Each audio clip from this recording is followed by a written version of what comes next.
She is an American journalist and media personality who became famous for her tough debates and having famous people on her shows. She is also known as the face of many struggles against sexual harassment. She has a unique fashion sense and body shape, but her recent life changes have everyone talking about what has happened in the famous journalist's life. Let's look into Kelly's life. She was born in Champaign, Illinois, to Edward Francis Kelly, EDD, and taught in the School of Education at the State University of New York at Albany, and Linda ran the household. On her mother's side, she was of Italian and German descent, and on her father's, she was of Irish descent. She was raised Catholic, and her father died of a heart attack when she was 15 years old. She went to Toome Elementary School in Syracuse, New York, and then her family moved to Del Mar, New York, a suburb of Albany, where she went to Bethlehem Central High School and got her bachelor's degree. In 1992, Kelly graduated from Syracuse University's Maxwell School of Citizenship and Public Affairs with a degree in political science. In 1995, she earned her JD from Albany Law School. In the fall of 1996, Kelly worked as an associate attorney in the Chicago office of law firm Bickel and Brewer, LLP. She co-wrote an article for the American Bar Association's journal Litigation about the conflicting roles of lawyer and director. She later worked for 9 years at Wednesday, where one of her I practiced law for about 10 years before I realized I was burned out. I asked myself, what can I do that would use some of these skills that I would enjoy a little more, that would be fun and still intellectually stimulating? When I thought about changing careers, this was the clear answer. After 6 years of working at 2 prestigious companies, Kelly had a pivotal moment when she realized it was time to leave the legal field. In a 2010 GQ interview, she talked about it. I was driving home. Kelly continued, I was so tired that I started to wonder, what if I had just been in a car accident and broken a bone?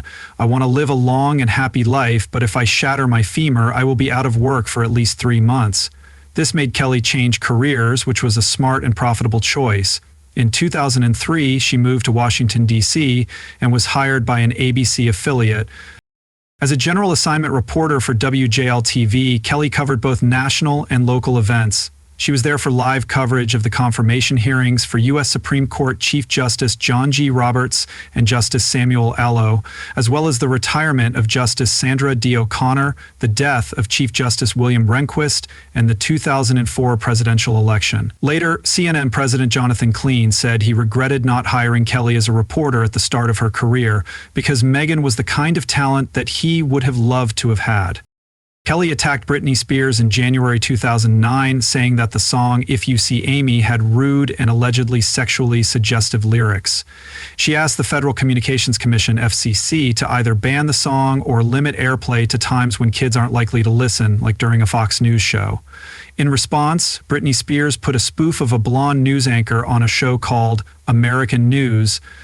In the music video for the song, which was a reference to Kelly's appearance on America's Newsroom, where she first didn't like the song, Megyn Kelly criticized Britney Spears, and Spears' defensive nature went into overdrive. 9 months after Kelly's America's Newsroom statement on the lyrics of If You Seek Amy, Spears gave birth to her first child, Edward Yates Brunt, in September 2009. Even though she had just given birth, she went to the complicated premiere at the Paris Theater in New York wearing a shape-hugging black dress with a provocative sequin pattern. Color. This was the first of many stylish events that showed off her toned arms and showed women around the world that having a baby doesn't mean giving up style. Kelly's career took off when she got a job at Fox News. While she was there, she contributed to Special Report with Brit Hume and hosted her own legal segment on the weekends called Kelly's Court. She also appeared in a weekly piece on the O'Reilly Factor and sometimes filled in for Greta Van Soon. Kelly became co-host of the morning show America's Newsroom with Bill Hemmer and sometimes worked as an anchor, but more often as an alternative anchor on weekdays and weekends. On February 1, 2010, she started hosting her own 2-hour afternoon show called America Live, which took the place of The Live Desk.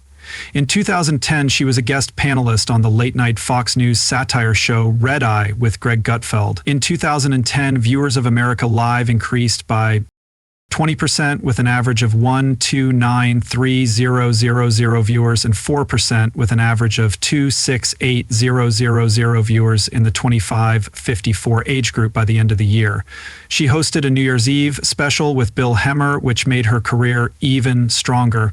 Kelly covered the 2012 U.S. presidential election and got media attention for her coverage of the results on election night. After most of the results were in, Fox News' decision desk predicted that Obama would win Ohio and a second term. Kelly made headlines on election night when she didn't believe Republican political operative Karl Rove when he said that his predictions showed Mitt Romney winning in Ohio. When Rove disagreed, Kelly walked backstage to the decision desk and spoke with them on camera. She also asked Rove, "Is this just math that you do as a Republican to make yourself feel better?" Kelly left America Live in July 2013 and went on maternity leave that October. Started a new show every night called The Kelly File, which she said was just news analysis and not opinionated like a lot of Fox's shows. The Kelly File was sometimes the channel's ranking leader, beating out The O'Reilly Factor. People of all political stripes praised her questioning style of interviewing and her command of the platform, but people had different ideas about her political views, even though she didn't always agree with the conservative agenda when she spoke out. Support for gay rights and her belief that U.S. President George W. Bush made a mistake by invading Iraq were both typical of her Republican views. She also consistently criticized the Obama administration and was against social protests meant to address racial inequality. Kelly herself declared herself to be independent in December of that year. On the Kelly File, she said, "For those of you kids watching at home, Santa is white, but this person is just arguing that maybe we should have a black Santa Claus too, but Santa is who he is, and just so you know, we're only arguing about this because it was written about." Kell also said that Jesus was white later in the interview, soon after Jon Stewart, Stephen Colbert, Rachel Matthews, Josh Barro, and others seized her comments. 2 days later, she said on the air that her original comments were made in jest, and that the skin tone of Jesus is still up for debate because Josh Duggar is accused of raping 5 women in 2002. Nielsen National had an estimated audience of 3.09 million viewers, which was higher than its usual average of 2.11 million viewers, and higher than the 3.2 million viewers who watched the Malaysia Airlines flight. She then went back to being a co-host on Fox's coverage of the 2016 U.S. presidential election. For 2 years, she moderated Republican presidential debates. In the August 6, 2015 Republican Party presidential debate, Kelly asked then, Donald Trump asked if a man of his temperament should be elected president, pointing out that he has called several women derogatory names in the past. Kelly's moderating got a lot of attention from the media and politicians, and Trump attacked her professionalism. Kelly responded to Trump's comments by saying she wasn't going to apologize for doing great journalism. Trump refused to go to the Iowa debate on January 28th, and she met with him afterward and off camera. Ted Cruz said that Kelly had talked about Trump as Voldemort off camera, but Fox News denied it. Bill Maher said that Kelly was so much better than the other candidates who went to the January 28th debate, and that she was a more likely candidate for the Republican nomination that same year. CEO ALS resigned after several Fox News employees, including Kelly, said that he had sexually harassed them. His lawyer, Susan Estrich, publicly denied the charge, while Kelly wrote about the claims.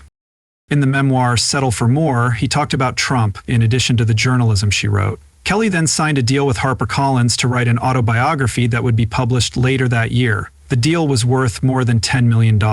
It was then announced that Kelly would host a 1-hour prime-time special on the Fox network where she would interview celebrities from politics, entertainment, and other interesting fields. The special aired in May 2016 and was a big hit. There were 4.8 million viewers, but it only ranked 3rd in the ratings. Gabriel Sherman said that the stakes were high for Kelly because she was in the last year of her contract with Fox and had already confirmed her goals. He said that the special was basically a public interview for her next job. Kelly quit Fox News to go to NBC News, and her own magazine show, Sunday Night with Megyn Kelly, started in June, but got bad reviews, so it didn't last long. Made headlines when she seemed to defend blackface during a discussion about Halloween costumes. This came after other racist comments Kelly had made, like when she said Santa Claus was white in 2013. She later apologized. Megyn Kelly Today was canceled, and she officially left NBC a few years later. Later that same year, she started the podcast The Megyn Kelly Show. As she went on, she interviewed Russian President Vladimir Putin first in an expert panel debate she moderated at the St. Petersburg Forum on June 2, 2017, and then in a one-on-one meeting. The interview for the first episode of NBC's Sunday Night with Megyn Kelly aired 2 days later. Megyn Kelly's daytime talk show, Megyn Kelly Today, began in September 2017, and she was reportedly making between $15 million and $20 million a year at NBC. After an initial run of 8 episodes in the summer of 2017, NBC agreed to bring her news magazine show Sunday Night with Megyn Kelly back for the summer after a break for football in the Winter Olympics, but she did talk about coming back sometimes, but it never happened. Instead, she kept reporting news for Dateline NBC over the summer, continuing her work for the show that she started in 2017. If you agree with me that Kelly is a successful career woman in public, she has something going for her in private. Let's look at Kelly's marriage to anesthesiologist Daniel Kendall in 2001, which ended in divorce in 2006. In March 2024, Kelly said she was going through the Catholic. In 2008, she got married to Douglas Brunt, who used to be president and CEO of the cybersecurity company Authenti and is now a full-time writer and novelist. They have 3 children together, all of whom were born through in vitro fertilization. They live in Connecticut and have a home on the water in New Jersey for the summer. Kelly said she is a devout Catholic in an interview with Fox News analyst Julie Rinsky. She has also been to a fundraiser for the parental rights group Moms for. People know Liberty Kelly is a person of many talents, some of which may include acting. Stay tuned to find out more. Bombshell, a 2019 movie about Roger Ailes' sexual abuses and his subsequent resignation from Fox News, came out on December 13, 2019, and stars Charlie Sheen as Kelly. Sheen was nominated for an Academy Award for Best Actress for her role. Kelly says she wasn't contacted about the movie's content, but after seeing it, Kelly held a roundtable discussion. In interviews with other involved parties, including Juliette Huday, Rudy Bakhtiar, Douglas Brunt, and former Fox News producer Julie Zahn Kelly, she confirmed and denied different events in the film, while describing the whole thing as an emotional experience for her. In 2009, Kelly received an award from Childel for her work as a Fox News anchor covering child abuse. In 2010, she received an Alumni Achievement Award from Albany Law School for her 15th class reunion. In 2014, she was added to the list of the 100 most influential people in the world. Megyn decided to take a holistic approach to health, which includes her physical, mental, and emotional well-being, in order to live a healthier life. She was inducted into the Bethlehem Central High School and College Hall of Fame, and she decided to focus on her overall wellness and vitality rather than just losing weight. Megyn put stress management at the top of her list of priorities by incorporating practices like quiet time and good sleep into her daily routine. This helped her deal with stress situations in a healthy way, which was a big part of her weight loss journey. Megyn faced challenges on her weight loss journey, just like everyone else, but her adaptability and determination helped her get through each one. She knew that challenges are a normal part of any transformational journey. Many people who want to live a healthier life have been inspired by Megyn Kelly's openness about her weight loss journey. By sharing her challenges and successes, she has become a source of comfort for those who want to start their own transformation. Her weight loss journey is proof of the power of determination, thickness, and a whole person approach to health. By understanding and enforcing these key success factors, you can too start a transformative journey. Rapid weight loss can change the structure of the face, making it look older and haggard. People have been saying on social media for months that they think Kelly is an OIC stoner because of the way she looks. Of course, Kelly isn't the only celebrity who has used weight loss drugs, but some people think it wouldn't make sense for Kelly to use the drug to slim down. Kelly has been a professional for 30 years and has never been fat. She now uses OIC, but she has talked about some unhealthy ways she has used to lose weight in the past. Kelly is a well-known figure in conservative media thanks to her long on-air career. Like all of us, her look has changed over time, but lately Kelly's face has looked more changed than usual, and it's made people wonder what she's been doing behind the scenes. One person asked on X, formerly known as Twitter, the question, that seemed to be everyone's question. Does Megyn Kelly have an OIC face or commodity? She looks different. She's gone from wearing conservative clothes to making waves with her halter dress. Kelly's rise from lawyer to famous TV personality has been nothing short of amazing. At the Republican National Convention, she showed us that being strong or modest doesn't have to mean being bold, sexy, and making waves.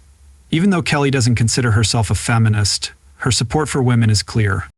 The fights Megyn Kelly has had with people like Donald Trump on Fox News have given women the confidence and freedom to speak their minds. Megyn Kelly has shown over time that being blunt and asking questions can elevate any conversation. What do you think of Megyn as a media personality? Let us know in the comments below, and don't forget to like and subscribe.